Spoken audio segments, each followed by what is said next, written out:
This is the Real Estate Shop, where each episode will bring you a top industry expert to share their current programs or projects that are making an impact in our communities today. Be sure to check us out on Spotify and Apple Podcasts. I can't complain. Look, life is good. I just wanted to thank you for making time to speak to our audience. What was your first position that you held in the industry? Oh, man. Well, it depends on how broadly you define the industry. Because when I guess the summers between my 8th grade year, my freshman year of high school, and my 9th grade year, my 10th grade year, I roofed houses for a guy named Glenn Rossi out in Suffolk County, Long Island. Mostly tar shingles, did some demo work as well for a sub that he had and a few different houses out there. It was great. You know, my improvement on Spanish from 8th grade Spanish to 10th grade Spanish was massive over the summer. And I'm still not handy around the house, right? Unless your roof is leaking or you want to blow out some drywall. But that was my first real estate job. You know, but it's funny, right? I got a lot of technical training when I was a lot younger than that.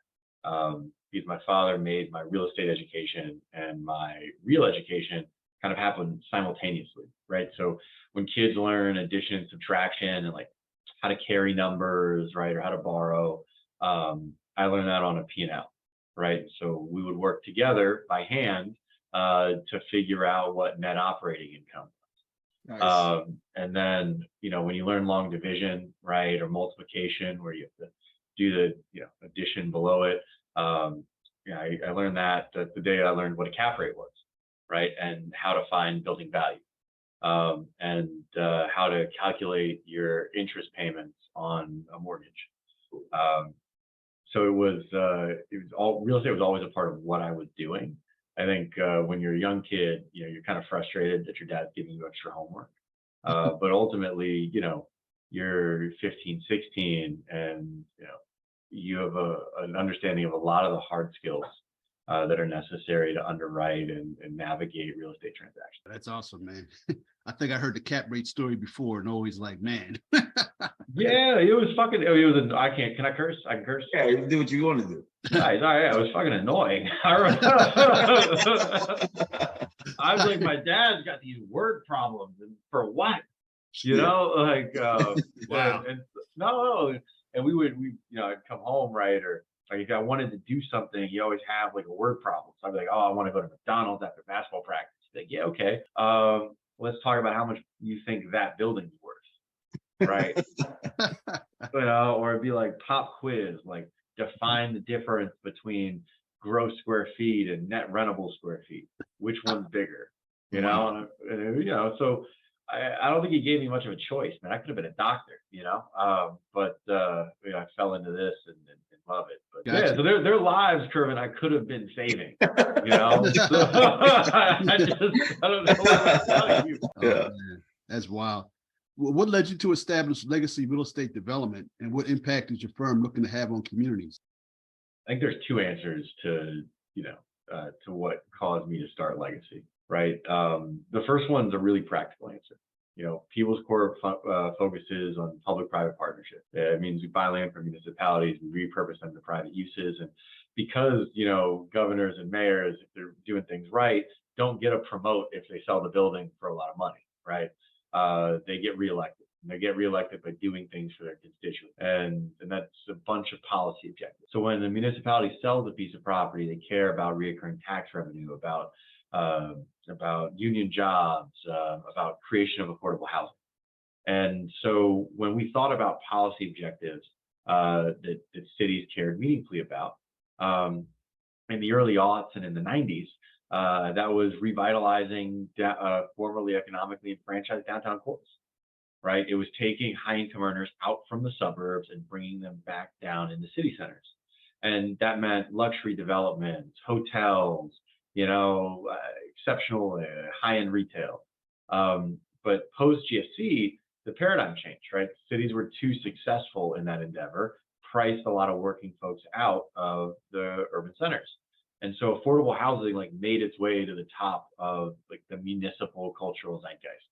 for lack of a better word. And what happened is we didn't know how to do affordable housing. And Steve, you were actually a big part of my education. But we had, offloaded affordable housing responsibilities to third parties. You didn't have a lot of control there, so it didn't go as well as we would have wanted. And so eventually we said, let's figure it out. And we tried to. We certainly think we figured it out now. We've got a $350 million affordable housing pipeline nationally. We're not only in D.C., we're in Boston, we're in Miami. So we do a lot of different places. But that was, that's the practical answer, right? So that's answer like 1A, right? That's why someone sort of around Peebles Corp would have started an affordable housing development business, right? I think answer 1B is a lot more personal. I got an extraordinarily successful father, right? A leader in the space, in sort of every measurable outcome. I think that as a sort of second generation real estate guy, you have these competing objectives, right? On one hand, like a lot of sons, right, especially sons who share the same name as their father, you want to be just like him, right? You want to do everything that your dad does, because you look up to him, right? And on the other hand, you're like, I want to make a name for myself. I want to do my own thing, right? And both of those things, you feel sort of both of those at the same time. And legacy was the exact right answer to achieve both of those objectives simultaneously, right? So I want to be just like my dad. I want to be a real estate developer, right? And I love how he did it. I want to add something unique and something a little different. It's like when, like my mom's got sisters and the sisters are good cooks, and she gets a recipe from her sister. It's already good, but she adds a couple different things to it to make it her own, right? That's how I think of legacy, and that's answer 1B. It's, want to be just like the big guy, right? But want it to feel like me. Sweet. And then the second piece of your question, because Steve, you asked me big questions, so I got to talk for a while to get the right answers. The second piece of your question, what do we hope to achieve for communities, right? I think that's such an important question, right? But I don't kid myself, right, in thinking that housing is just the answer, right? Housing is a start. What I want legacy to help achieve for communities is the same thing that I think, the communities want for themselves, that the politicians who represent those communities want, that the fathers and mothers and grandparents who are in those communities want for their children, right? Which is, to create equal access to opportunity and to create the framework for a better life. And I think the big challenge that we have in America is that it's not your race or your gender or your sexual orientation that by and large dictates how you turn out. It's your zip code.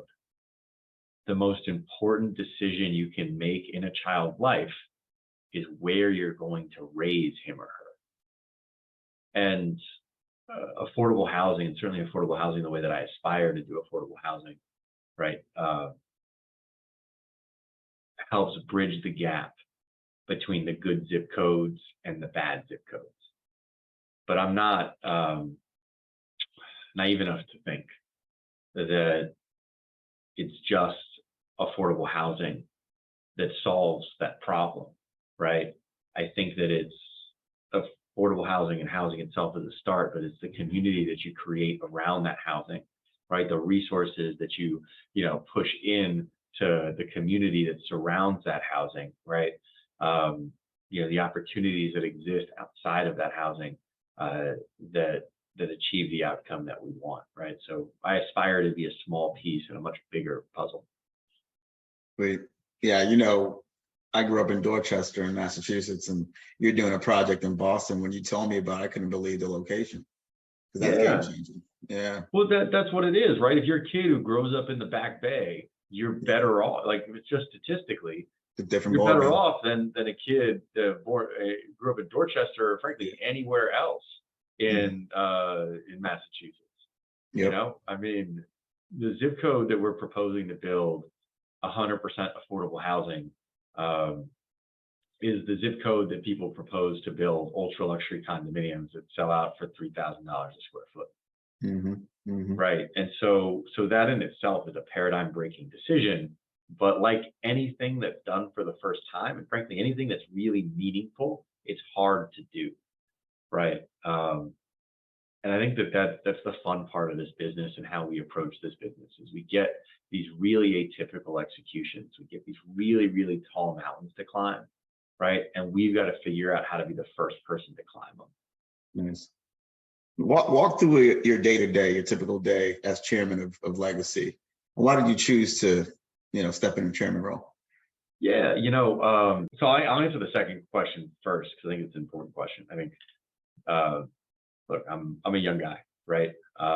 Young guy who's been exposed to a lot from a very early age. So sometimes I don't feel all that young. And Steve, we've known each other for 10 years, but I'm 29.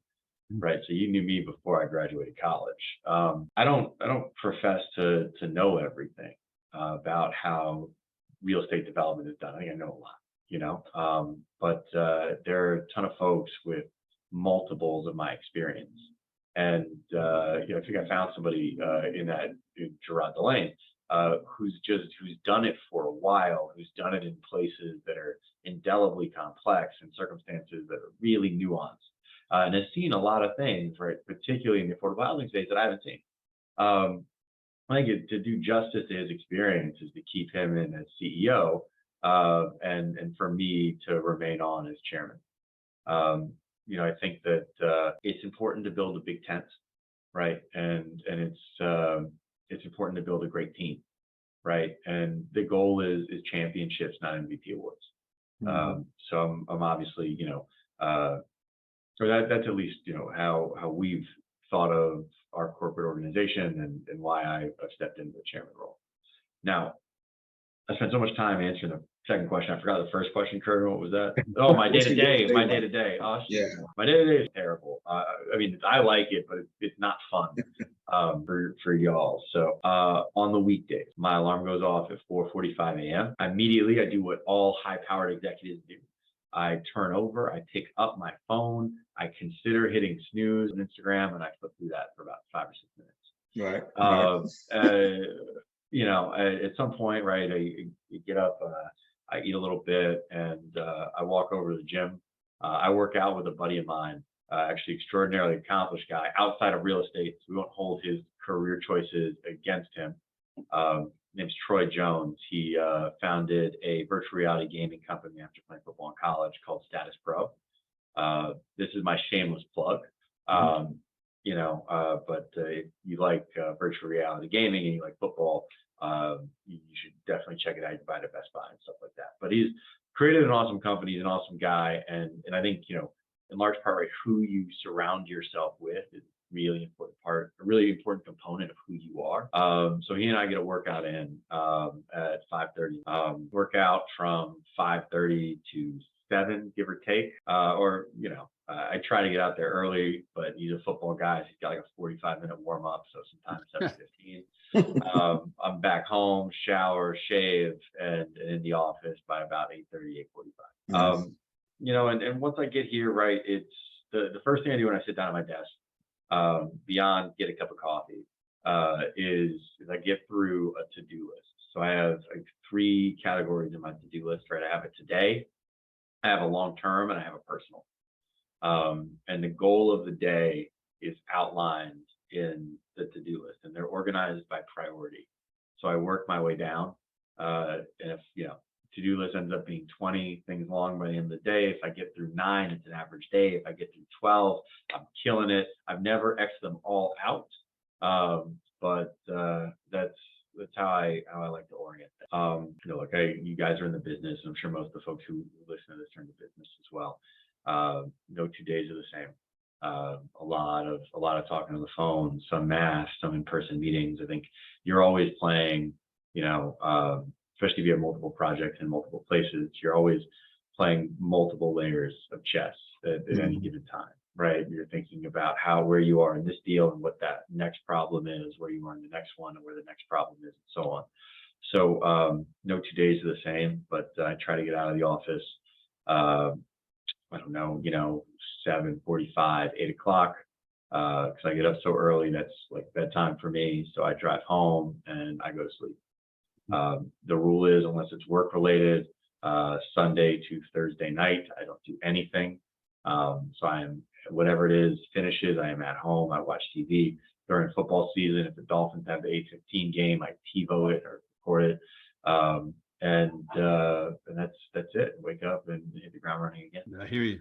I hear you. Yeah, I told you guys it wasn't going to be exciting. Like, you might even cut that. But- Just like, but no, we already know, man. like the most boring fucking possible day Yeah. that a human could have. No, we I always do said the it, and I was like, this shit. exactly. We always had a to-do list, and that grenade gets launched in and just blows everything up, and you're like, oh my god. Oh yeah, no, but every day the grenade gets launched in and fucked Every up the day. to-do list. I just do it just so that I know that it's gonna get ruined later, but that there's at least I'm pretending that there's structure. Yeah, you have to do it, man. Yeah. Gotta Oh do man, it. I love it. Like, I love going on dates, right? Like, and she asked me like what you do, right? And I'm like, oh, I'm in real estate, and she'll go, oh, so you sell houses? And I'm like, I wish. That's I was like, oh. But yeah, it's like they're boring days from a structure standpoint, but they're really exciting because you get to solve a lot of problems that are really different, right? Yeah. You get to solve people problems mostly, right? Which is like, how do I get these people to see it my way, right? You get to solve like ergonomic problems a lot. Like, I have this box, it has these rules. How can I make it the biggest box, right? Right. Or the most saleable box, or how can I make it the least expensive box? Yeah. Right. And so you these like real sort of physical problems in space. And then you have these math problems, right? And you're like, well, especially Steve with Curvin, with what we do in affordable housing, it's all structured finance. Right. Right. So it's how can we get creative to leverage all available government subsidies, and resources in order to bring something that, but for those resources, otherwise wouldn't exist, right? To create an impossibility in capitalism, which is to create something that's worth less than the cost to construct, right?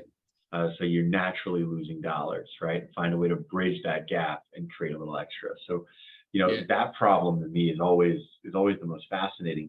People don't think about is like how much the legislative environment changes, and how being on the cutting edge of that gives you such a meaningful advantage over your competitors. Yeah. That enough will keep you busy, man. It's the community meetings aspect that I can't handle, and I'm trying to learn it, man. But that's the tough part. Man, you know what? I don't mind, honestly. Honestly, yeah. I don't mind. I kind of like that. Man, I love it. Like I've been trying recently to reframe difficult shit, right? Like, difficult shit is the reason nobody else does it, but that's the reason that I get paid to do it. Exactly. So anytime there's like a big challenge, Yep. I'm like, oh, okay, this is why I'm the guy here. Exactly. Like I understand. That's true. I tell people, man, if it was easy, everybody would be doing it. It's something that if it's fucking hard and it stretches you, you're moving in the right direction, right? Exactly. Like that's the thing. Is you gotta lean in. You gotta find difficulty and be like, this is where I need to be headed. Exactly. This is where the growth happens. And I like the community meetings, not because I think they're like an integral pillar of democracy, because I agree, Steve, it's a little frustrating sometimes when you thought about something for years and somebody shows up having looked at a PowerPoint presentation 10 minutes ago and has an idea that you've never thought about.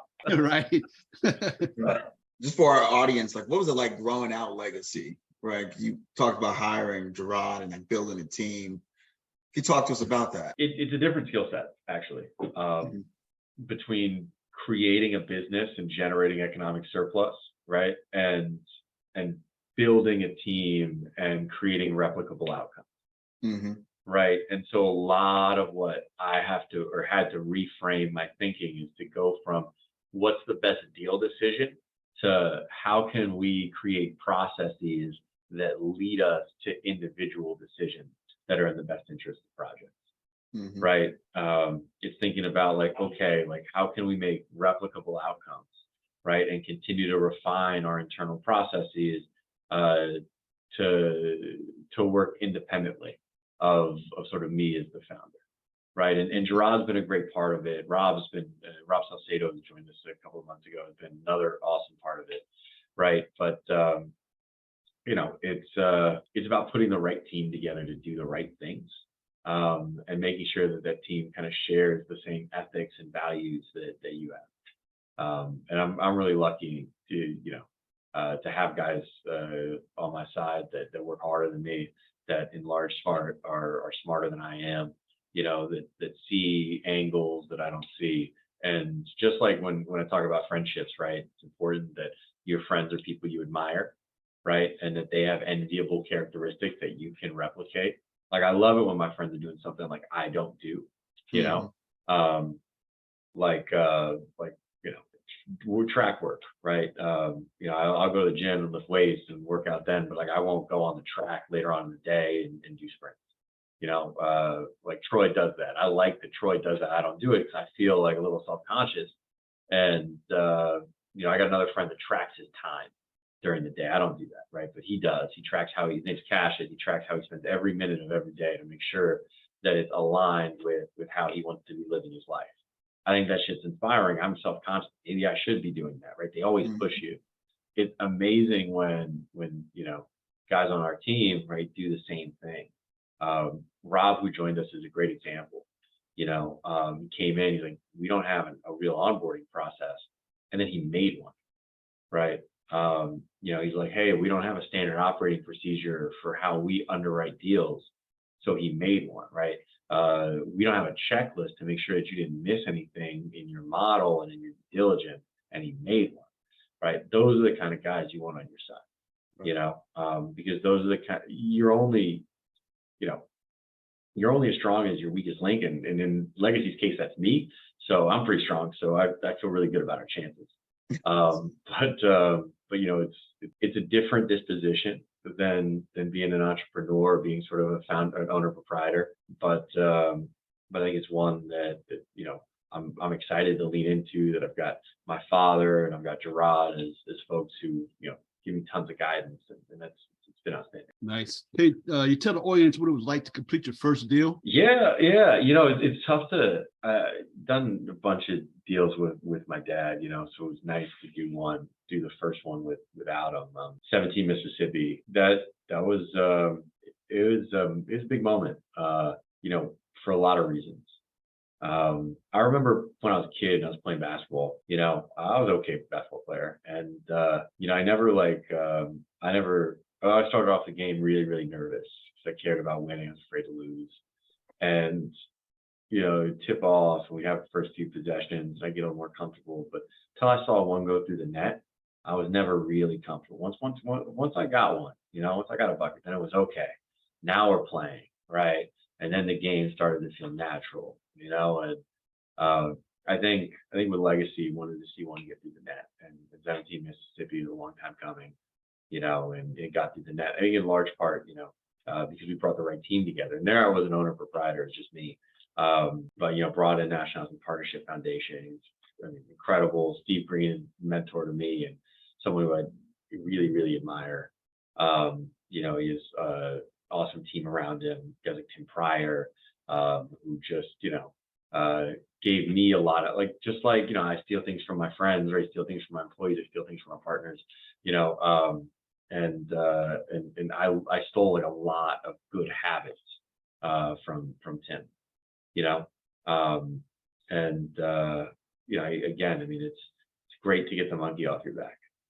It's rare you get a chance to be this introspective, you know, in your day to day. People won't invite you to dinner parties if you monologue. Gotcha.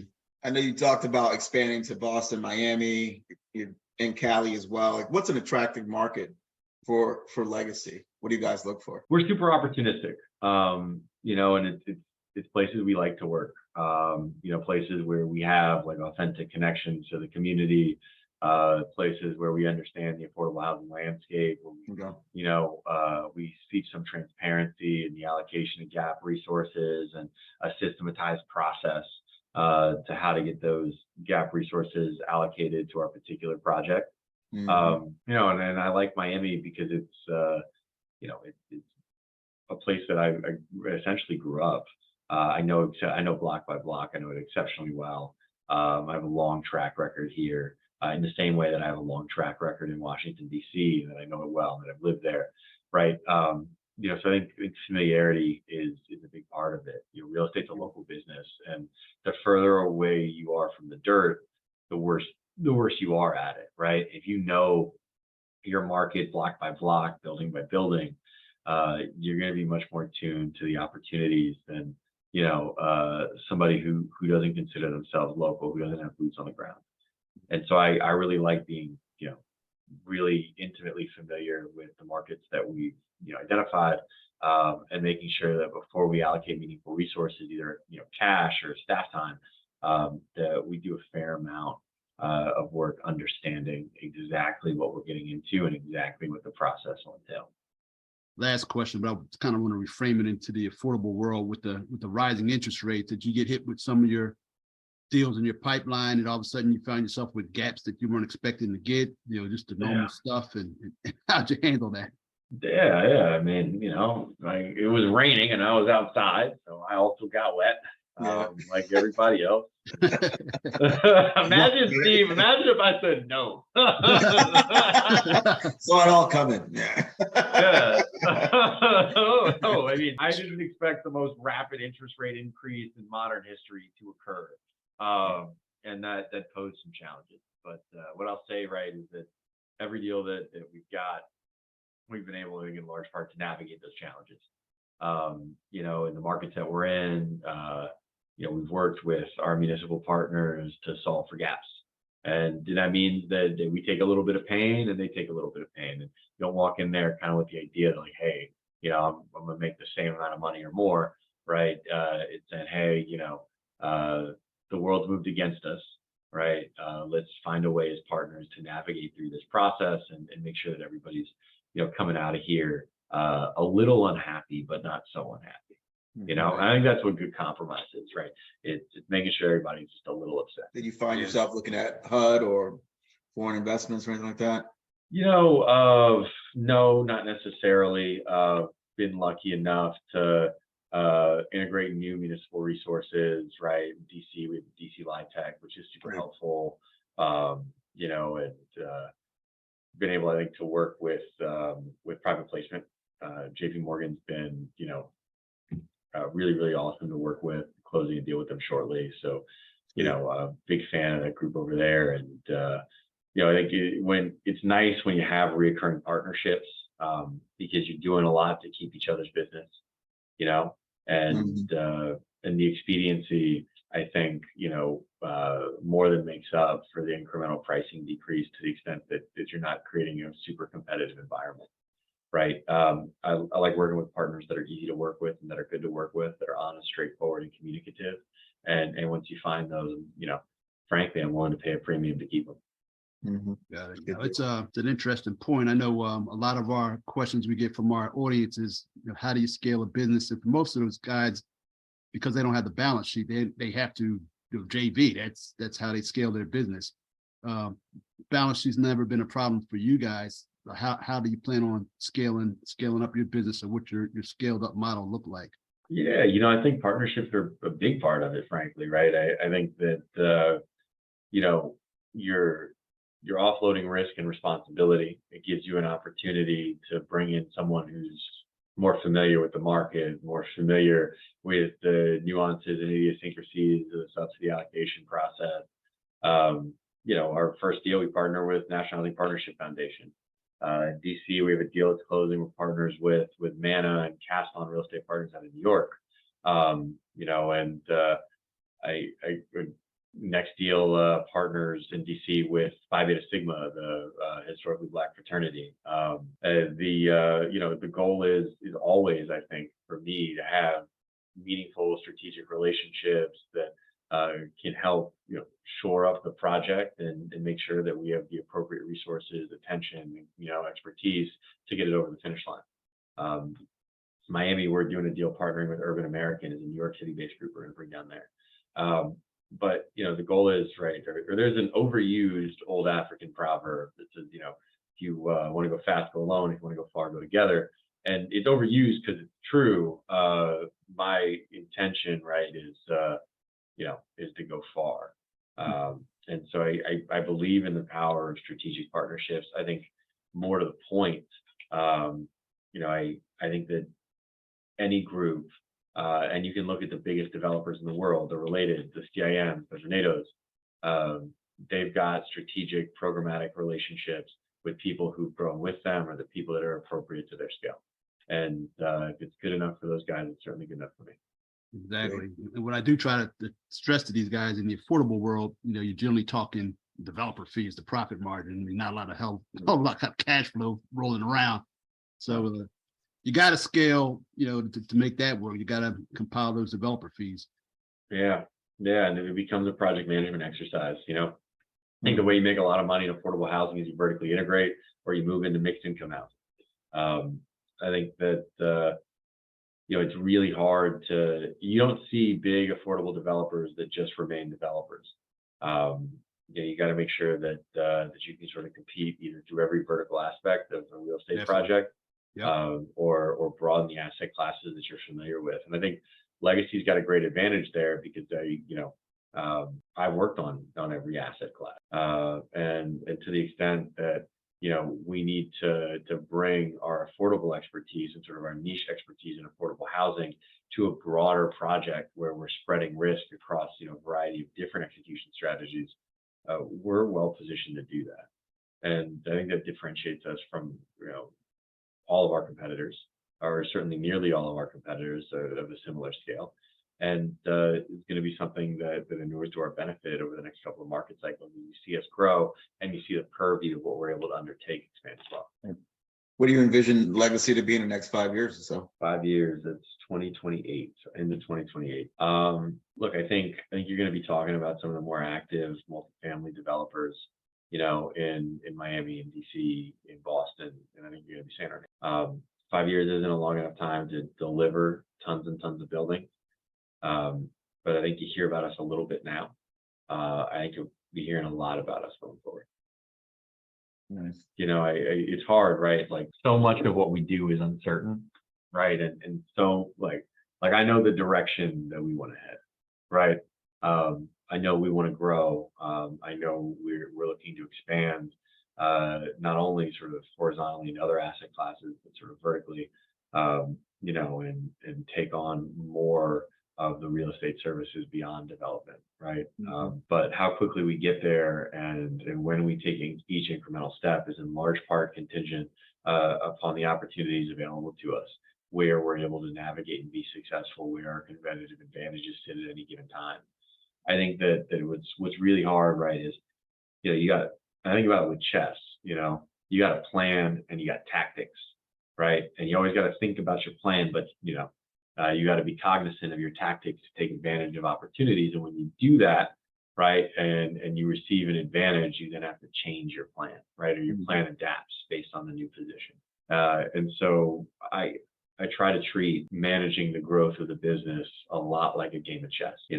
You want to be fundamentally sound. You want to have a good plan, right? For lack of a better word, you want to have your pieces on good squares, and you want to take advantage of tactics as they come about.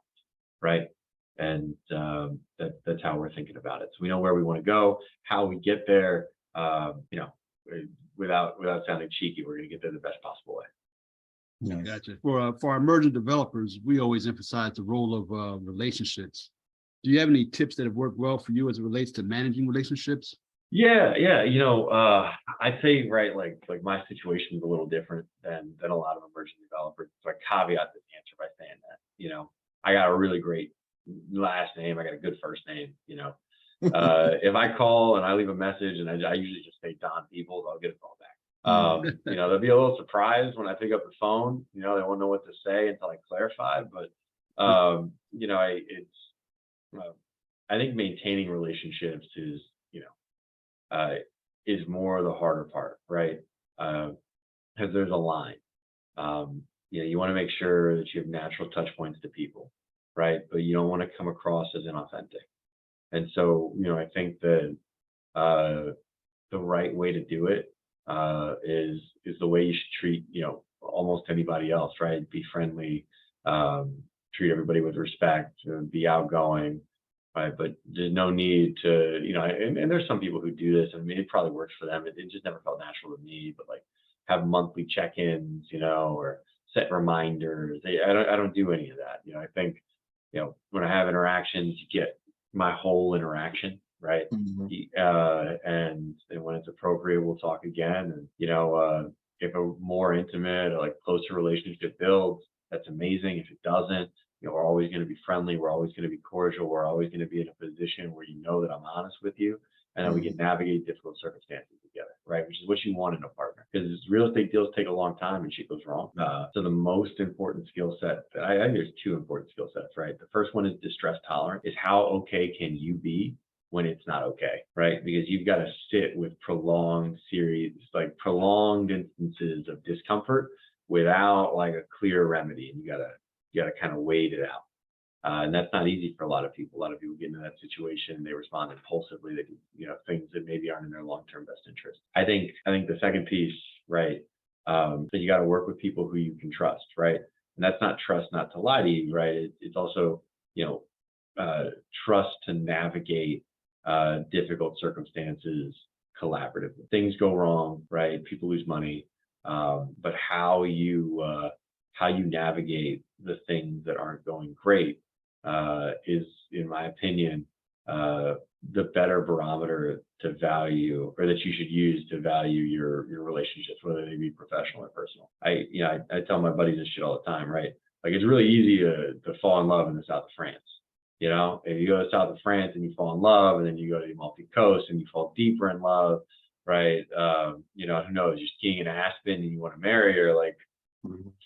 I think about that one, right? Because it's easy to get along when shit's going well, right? But how you get along when shit's not going well is a much better indicator for whether or not that's a meaningful and important, personal or professional relationship. Yeah. And for folks in DC that are, kind of green, I always stare them to like ARAP. Great organization. We have one in Philly now, just to kind of go in there, and there's a variety of people that you can meet, whether it's brokers, architects, engineers. I mean, everybody's there. And yeah, I love AREP. It's funny. I got a great AREP story. My dad was supposed to give a speech at AREP like a few years ago, and he got delayed at the airport. And I had to stand in for him. I don't know if y'all were there for that. You did a great job, man. I remember that. That was a while ago. 4 years ago, yeah. It's funny. I always think I don't get worried about public speaking anymore, because there's just no way I could ever be less prepared talking to a more important group of people with no notice. I'm like, that's as hard as it could be. Like, what else are they going to do? But yeah, a long time ago. But AREP is awesome. I love AREP. DC, there's like a young real estate council that's really good. That's fun. My buddy Marcus is like the chairman of that. Another great guy, right? Talk about iron sharpens iron. Marcus is awesome. Very intentional about how he does things. Great connector of people. But that's a good one. And then obviously like ULI, right? If you're very smart, you should join ULI. If you're not so smart, you don't need to join ULI. That's like the highbrow. That's the Harvard of real estate professional clubs. And then DCBIA, I like their gala. I do. It was at Anthem not too long ago. Top tier gala, very, very well done. I've seen you at Reese a lot, in the Reese conferences. I got a Reese backpack. I like Reese, right? They don't invite me to speak at Reese as much as I want. They said, Don, you got to accomplish more shit first. So that's why I'm working so hard. Yeah, that's why I can do better. And then Reese can give me more prominence. But I'm a big Reese fan. I know you talked about the professional organization, but how do you invest in your professional development? Just to stay on top of your game. So that's a great question, right? I lean on mentors a lot for that. So guys like Steve Green, who I mentioned, obviously my father. But there are a number of guys who've been really, really successful in the space that I have a lot of access to, and I love kind of talking through how they look at problems and how they evaluate risk. I think that the other big part of that is after action reports. So I really like that, right? Is after a decision is made and an outcome is sort of resolved, right? And a lot of times in real estate, that's actually a long period of time, right? I like to unpack the decision, right? What did I know at the time, right? And why did I make the decision that I made at that time, right? And what do I know now? Would I have made the same decision?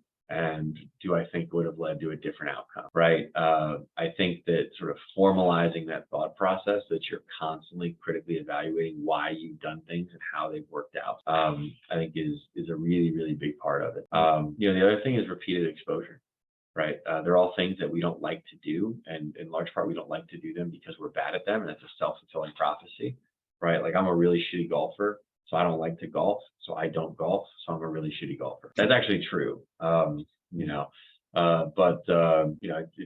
It's a fact for, anything or any sort of individual skill set in real estate, right?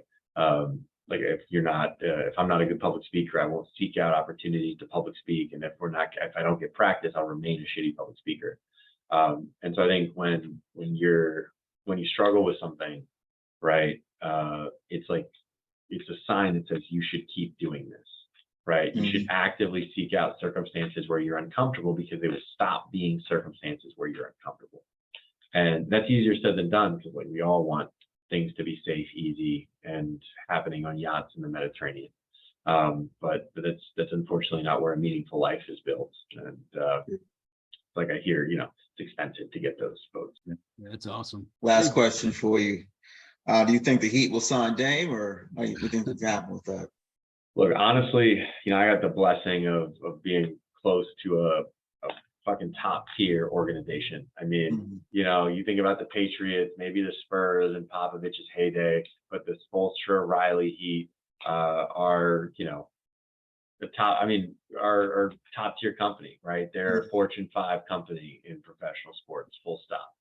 So I think that organization is going to make the right decision. For our long-term best interest, we continue to develop undrafted talent. And look, I live across the street from an arena, so if we have Damian Lillard, I will be at every home game I can. So if you're thinking about Mickey Harrison, if you're thinking about the long-term best interest of the Heat, or Carnival Cruise Lines, or whatever yacht you have, know that I will spend way more money if we sign him, and I promise luxury taxes. It was a small thing to a giant. Yeah. It's a small thing. It's chump change, $20 million to you, Hey, look, man, him and Jimmy Butler will be a problem for some folks. I can tell you that. Oh man, Jimmy Butler wins basketball games, right? Just on sheer force of will. Exactly. It's just wild to watch. I'm just like, you just try harder than everybody else, Play off Jimmy. Hey man, but Donahue, this has been a lot of fun, man. We're going to wrap up, man. Really appreciate you coming through, stopping at the real estate shop, spending some time. I appreciate it. Thanks. All right, man. Good luck Talk with to y'all things. soon. Thank Take you. care.